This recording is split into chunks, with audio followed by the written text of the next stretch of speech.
You are saying that effort or practice is not necessary for attaining enlightenment. Is it your own concept, or the other saints also have revealed the same thing? We all know the enlightenment details of Buddha. Buddha is a prince by birth.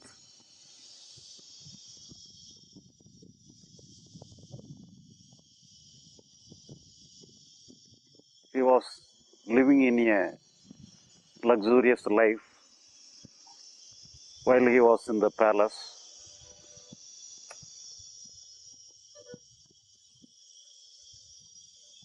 And during his birth,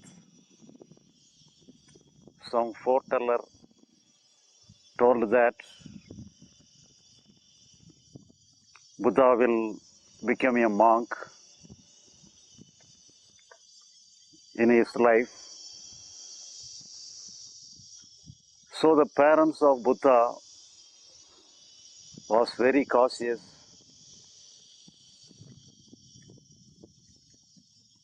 So they avoid that Buddha should not meet any crisis in his life. Buddha should not meet any failures in his life.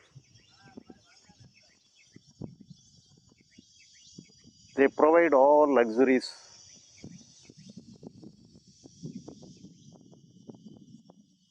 and Buddha was very happy. The life was going on. He got married. He has a child. But anyhow, even though the total misery of the world was blocked, screened,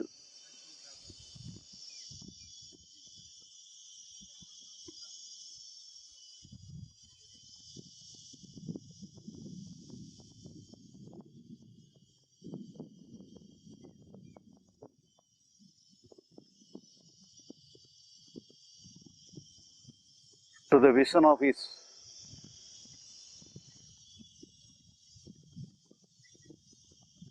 purview,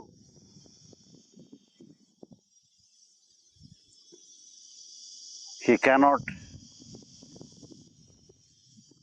remove all the problems of the life permanently. One day he happened to meet an old man in the street, and he was wondered why the man was looking in that manner. But he wondered the appearance of an old man.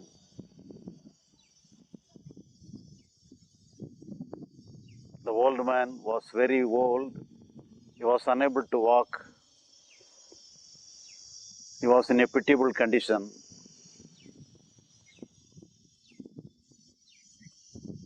Buddha inquired why he was in that condition. It was answered that that is the nature of every human being, and everybody has to go to that stage. It was the answer given to him, and thereby he got a shock for the first time in his life. And soon after, he met a sickly person. The person was very sick.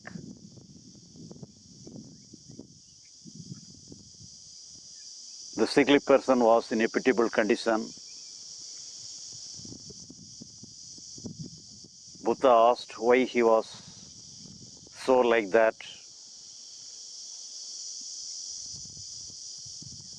And he was answered that everybody has the chance of getting some disease at any time.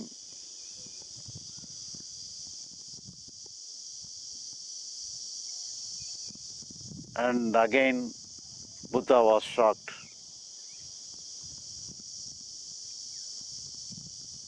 Soon after, he met one another incident where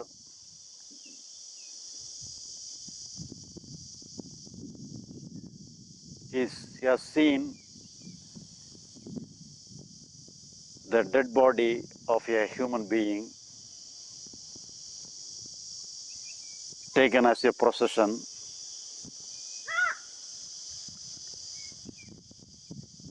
He asked what is the nature of the situation,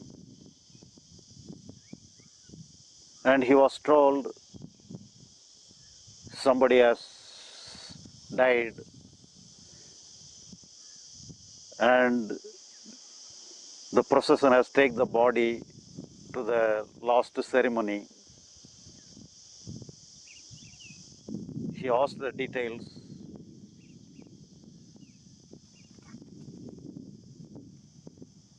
It was said everybody has to meet death in the end of his life. And now Buddha was terribly shocked. He began to feel the entire life is meaningless. Before that, the life of the human being is very pleasant.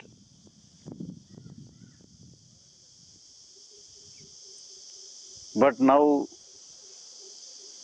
he began to think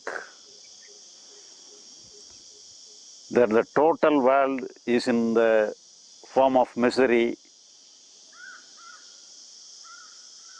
Everybody is living in a pitiable condition.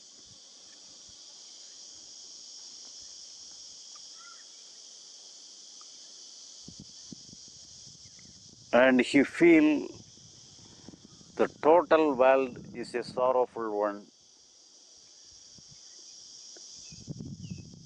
Everybody is living in a miserable condition. And he wants to know, is there any remedy? Is there any permanent solution, permanent salvation for the sorrow of the mankind?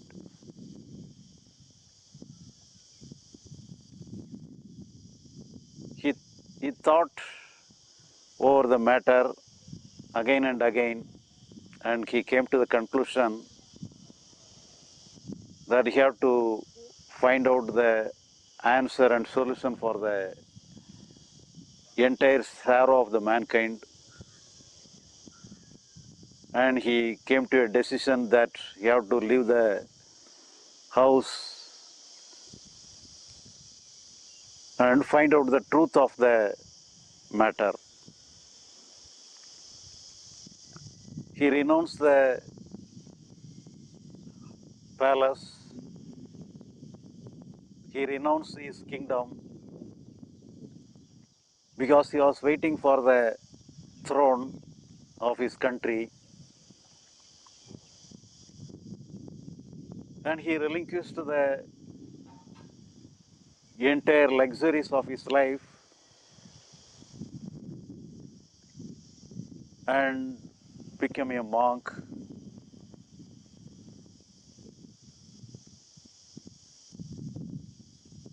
He got the advice of some senior persons and practiced many kind of meditations. He undergone many discussion with many wise people.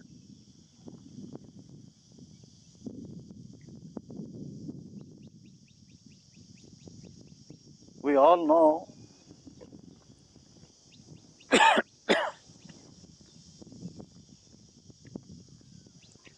we all know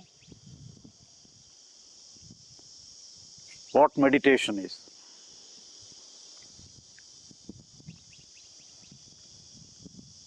We ourselves might have done many kind of meditations. During the course of meditation, we may have some blissful experiences.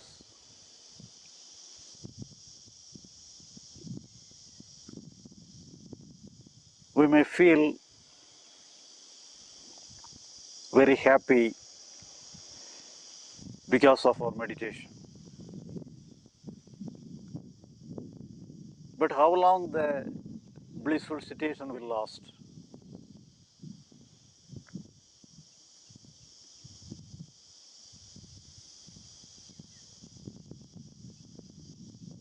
There are certain toys functioning if you give some key to the toys.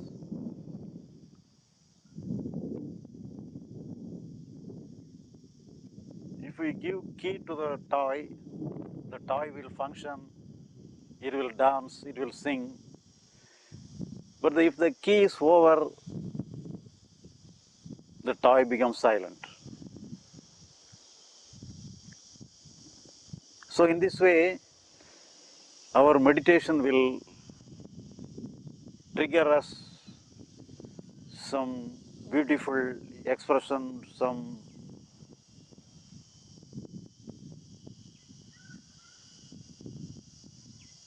blissful experiences.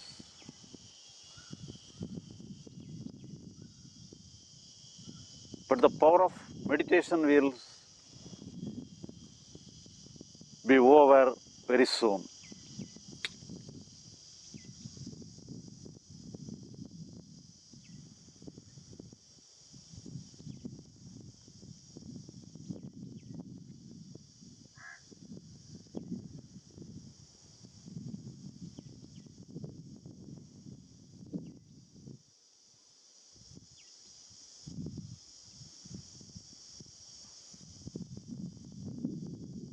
But the power of meditation will not last very long. We will become once again into the old stage.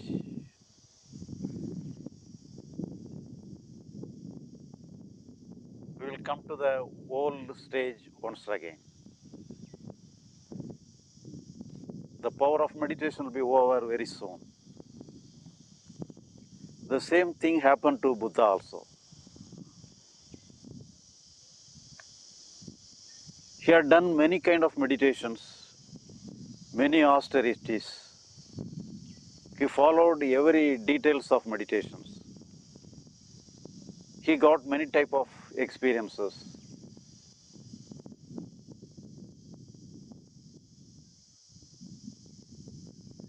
But his problem was always with him.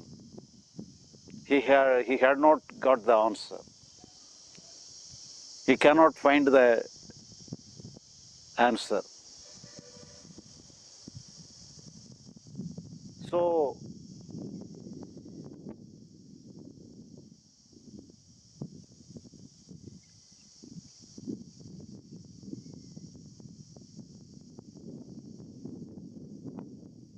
he attended meditation with great effort. He put more effort to meditation, more effort to austerities.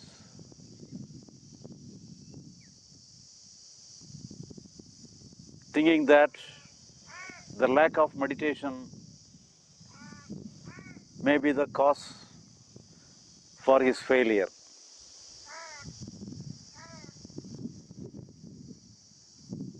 But even though he has got, even though he has got, even though he has put many kind of effort, even though he has put more effort, the same result was happening.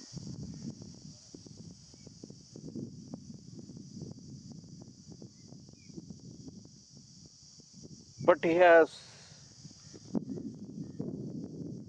lost his health because of his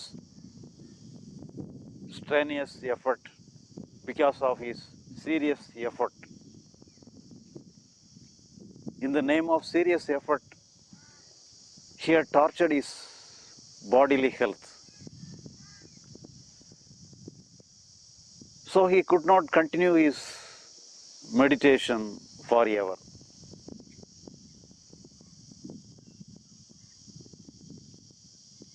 So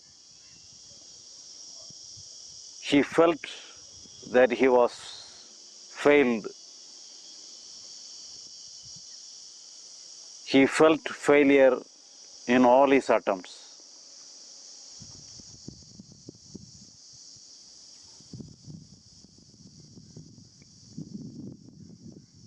So in a failure attitude, he sat up under a tree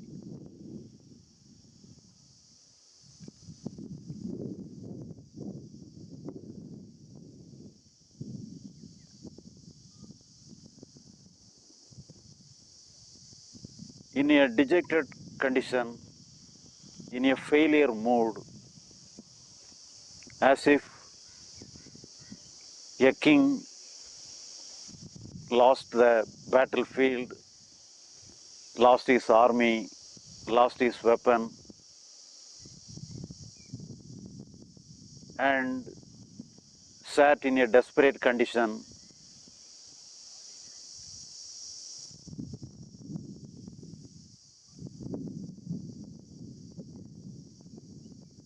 remain as a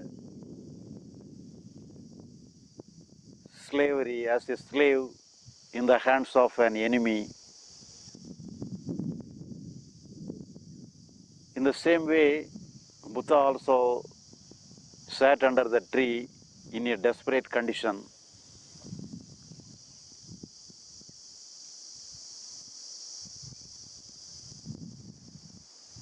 But he cannot be, because he has tried all these efforts. He felt the failure of his efforts.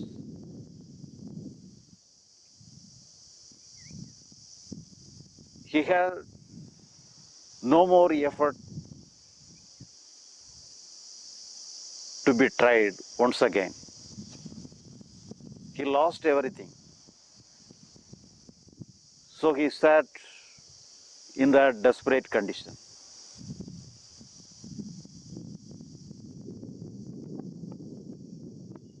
He becomes actionless. So in that desperate condition,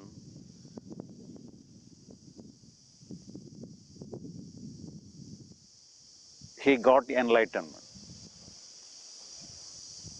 He got the answer for which he had undergone all the troubles, all the turmoils.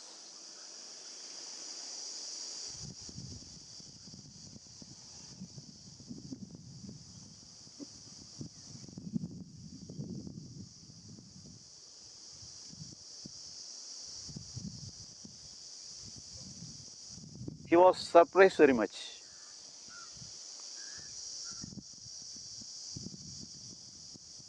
because if anything happens, there must be some reason for the happenings. But he has not done anything for the happening of the answer.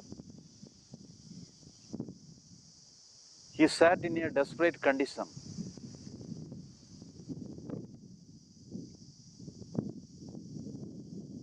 He, he did not know the logic behind the happening.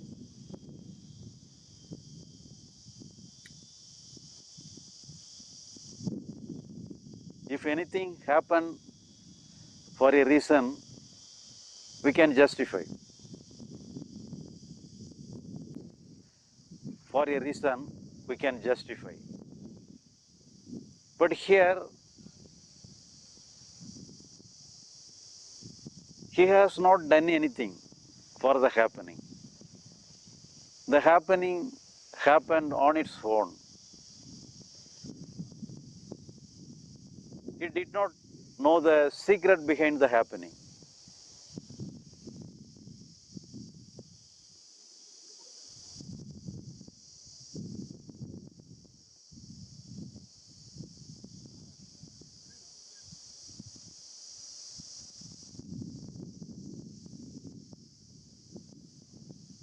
He was surprised.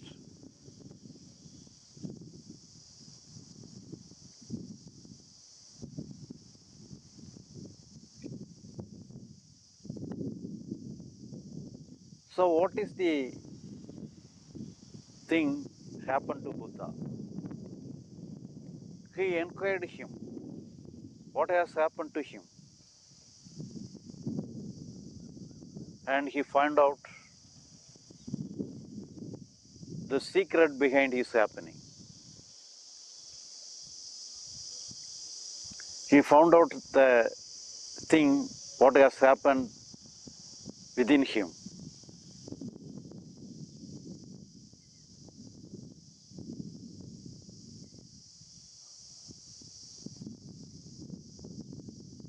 He expressed to the other persons about the happenings.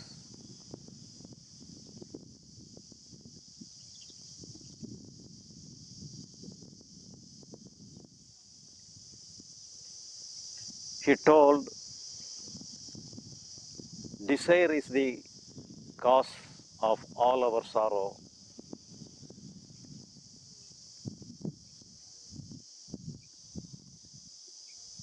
If there is no sorrow,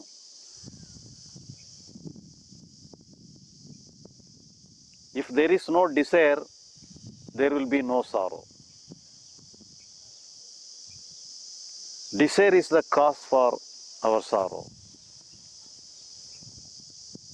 If there is desire, sorrow is inevitable.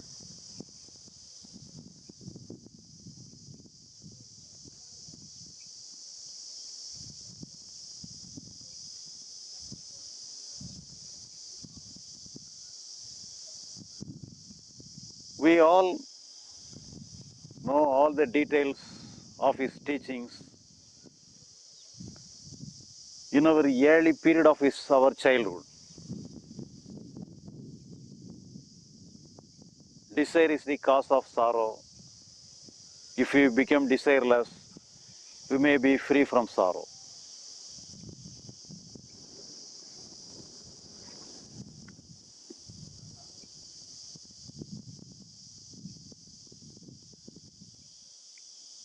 But anyhow, this expression, the teachings, is very superficial. But actually, what Buddha has found out is not the thing. This is not what Buddha had found out on that day.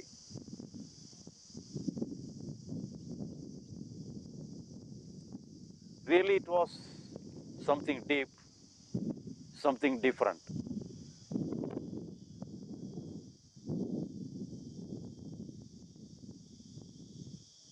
Actually,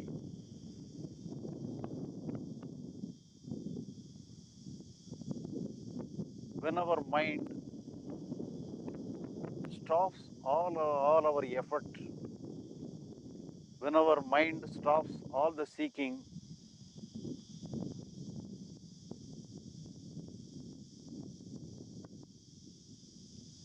some different kind of action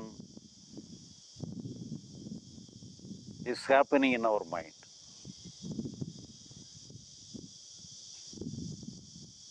The superficial layer of our mind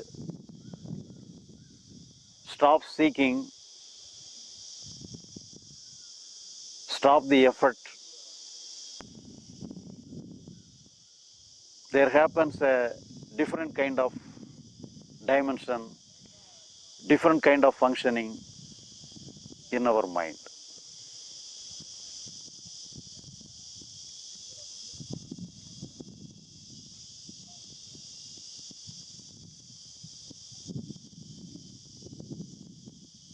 And in that mind, in that different dimension of our mind,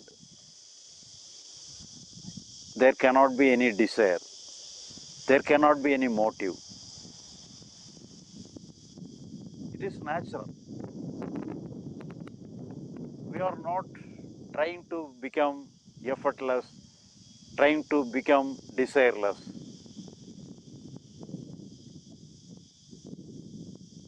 The very nature of such kind of different dimensions of our mind is desireless, motiveless.